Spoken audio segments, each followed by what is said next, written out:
여러분 안녕하십니까? 뉴스투데이 제주입니다. 제주시 체육회가 시끄럽습니다. 생활체육 지도자끼리 근무 시간에 폭행을 하는 사건이 벌어진 건데요. 가해자가 상해 혐의로 검찰에 넘겨진 가운데 이 폭행 사건 이면에 직원 사찰과 노조 탄압이 있다는 의혹이 제기되고 있습니다. 박주연 기자입니다. 제주시 사라봉 다목적 체육관에서 이야기를 나누는 여성들. 흰옷을 입은 여성이 갑자기 상대 몸을 밀치더니 다리를 걸어 넘어뜨리고 발로 찹니다. 지난달 9일 제주시 체육회 소속 생활체육 지도자들이 말다툼 끝에 벌인 폭행 사건입니다. 피해 여성은 예전부터 가해자로부터 직장 내 괴롭힘을 당해왔다고 주장합니다. 직장 내 괴롭힘 따돌림이라고 생각해요. 제가 입사 10년 차인데요. 저 들어올 때부터 많이 힘들게 하시더라고요. 그래서 솔직히 어떤 날은 집에 가서 많이 울기도 했고요. 하지만 가해 여성은 자신에 대한 사찰이 문제였다고 주장합니다. 제주시 체육회장 최측근인 피해자가 자신에 대한 얘기들을 회장에게 보고하면서 말다툼이 벌어졌다는 겁니다. 최측근 이유만으로 회장님한테 저의 나쁜 얘기를 전달하고 인사상에 저한테 불리하게 지금 될까 봐 저는 좋게 해결하고자 얘기를 나누던 중 후배는 소리 지르고 저한테 협박 아닌 협박을 했습니다. 제주시 체육회 내부에서는 이번 사건의 배경이 조직 내 편가르기와 사찰, 노동조합 탄압이라고 알려왔습니다. 체육회 한 관계자는 직원과 지도자들이 이미 불이익과 사생활 침해를 받고 있다고 주장했습니다. 또 다른 관계자는 회장이 생활체육 지도자들과의 면담 자리에서 노조 탈퇴를 권유했고 특정 지도자를 통해 사생활 보고를 받고 있다는 구체적인 상황까지 밝혔습니다. 제주시 체육회장은 노동 탄압이나 직원 사찰은 전혀 없었다며 상해 혐의로 검찰에 기소된 지도자에 대해서는 재판 결과가 나오는 대로 징계 절차를 밟겠다고 밝혔습니다. MBC 뉴스 박주연입니다. 제주도는 양돈장 악취 배출에 대해 특별법에 따른 조례로 다른 지방보다 엄격히 관리하고 있습니다. 그런데 최근 이렇게 부과한 과징금에 대해 법원이 잇따라 위법하다는 판결을 내리면서 논란이 되고 있는데요. 이슈 추적에서 자세히 살펴봤습니다. 홍수현 기자입니다.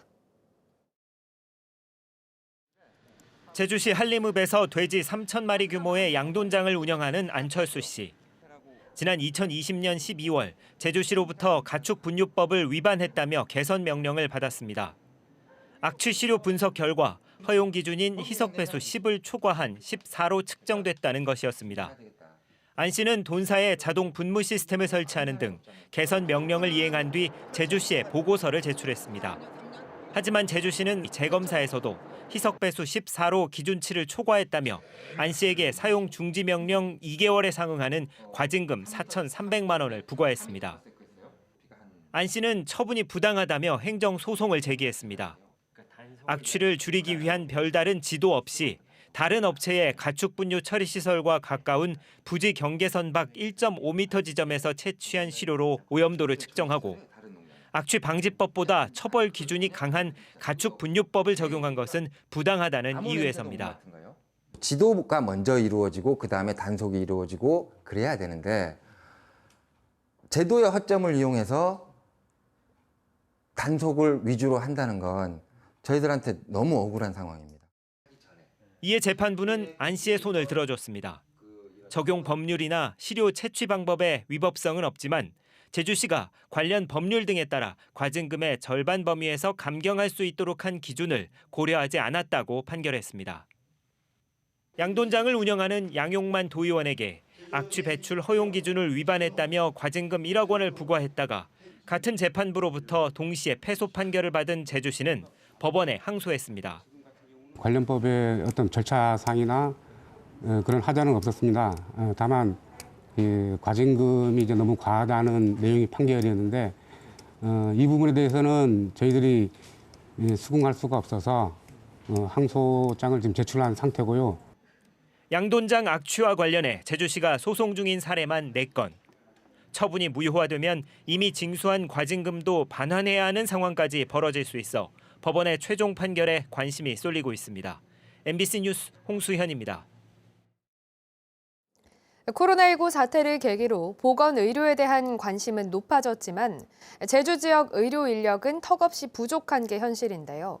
의료 인력 확보를 위해 제주도가 적극적으로 나서야 한다는 주장이 나오고 있습니다. 조인호 기자입니다.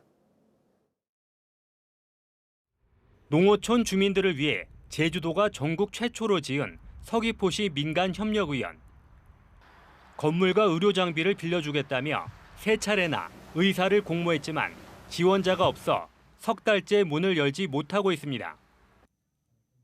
제주대학교 병원도 해마다 전공의 지원자가 부족해 정원을 채우지 못하고 있습니다.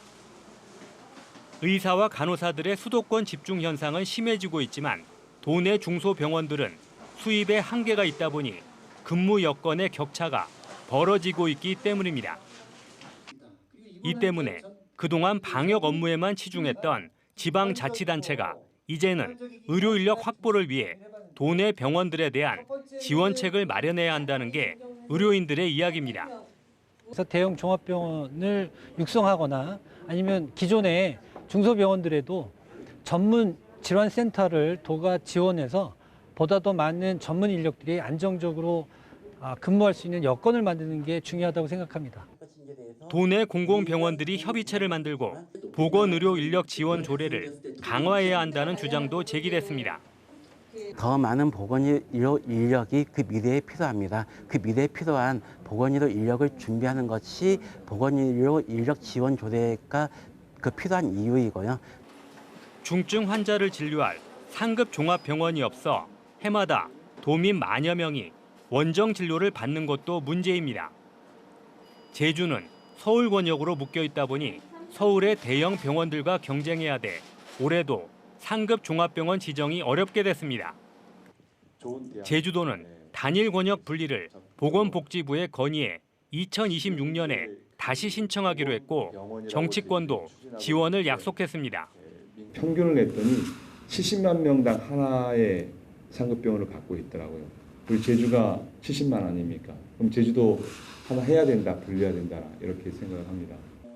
코로나19를 계기로 보건의료에 대한 관심이 높아진 가운데 제주도의 취약한 의료 서비스를 개선해야 된다는 목소리도 높아지고 있습니다. MBC 뉴스 조은우입니다.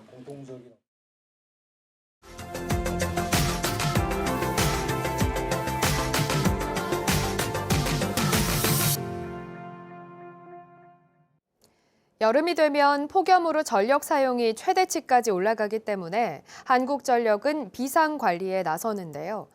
대구 경북 지역에선 한전을 긴장시키는 게 하나 더 있습니다. 바로 까마귀라고 하는데요. 까마귀 개체수가 늘어나는 만큼 그에 따른 전력 사고 건수도 눈덩이처럼 불어나고 있습니다. 김철우 기자입니다.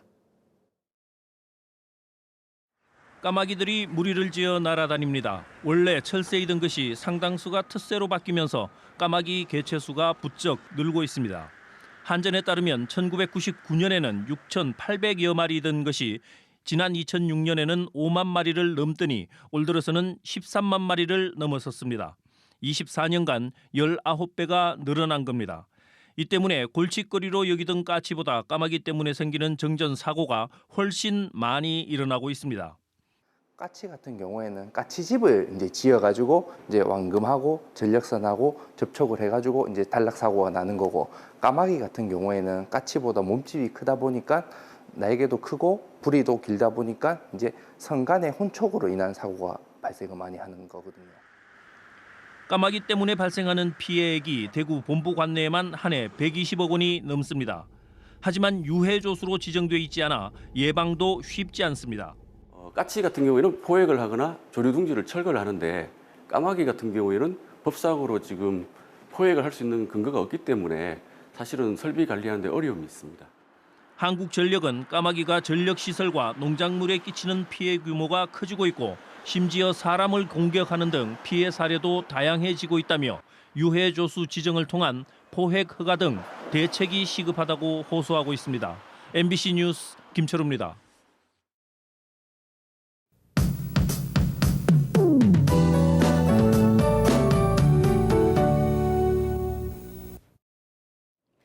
화요일 아침 굵은 빗줄기는 잦아들었지만 안개가 짙게 껴 있습니다. 교통 안전에 유의하셔야겠는데요.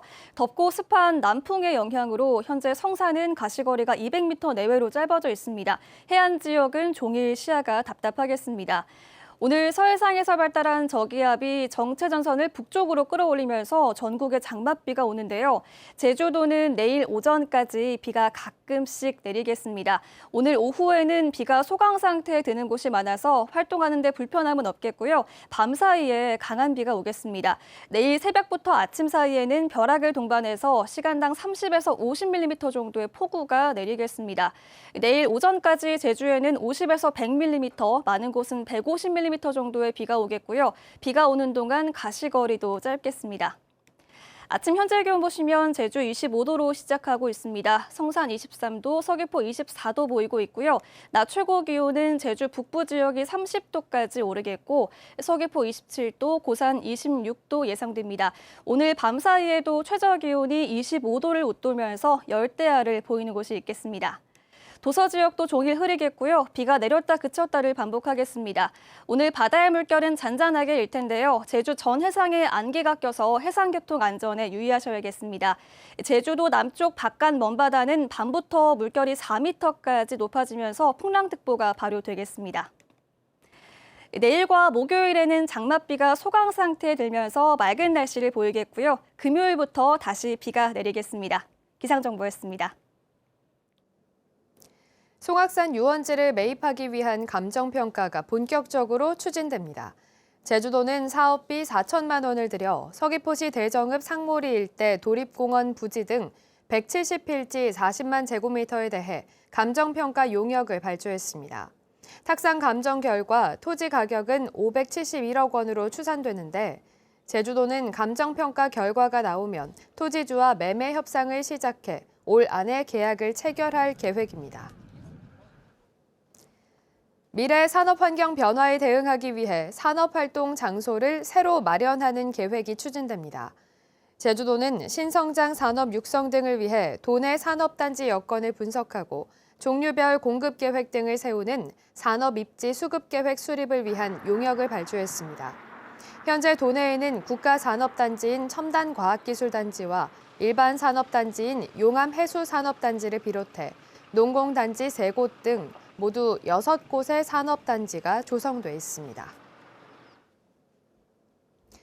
제주와 강원, 전북과 세종 등 4개 특별자치시도의 단체장들이 분권 모델을 완성하기 위한 상생협력 협약을 체결했습니다.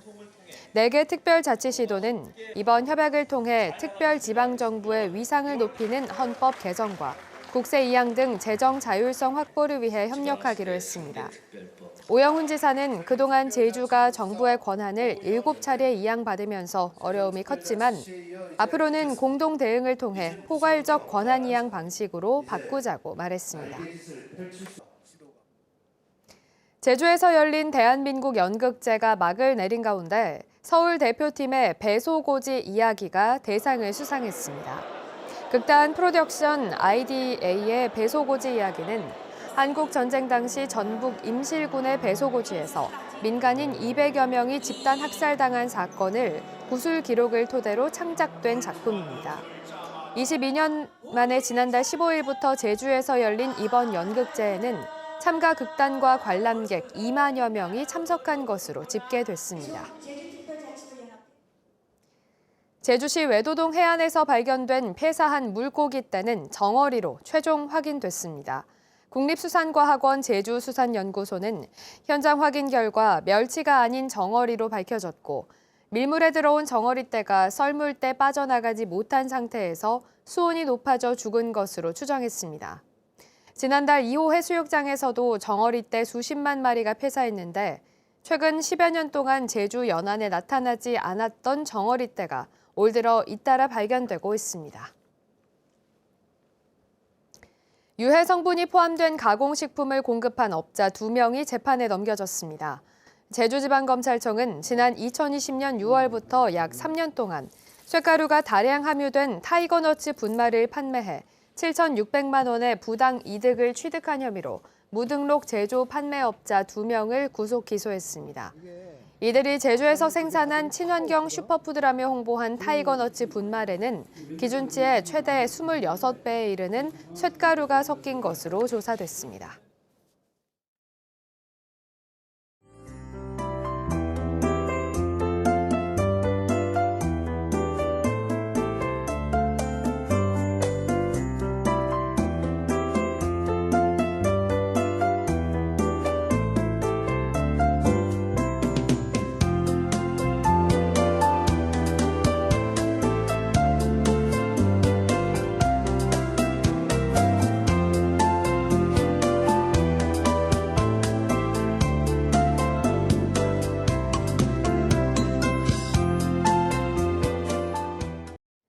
화요일 아침 뉴스투데이 제주를 마치겠습니다. 여러분 고맙습니다.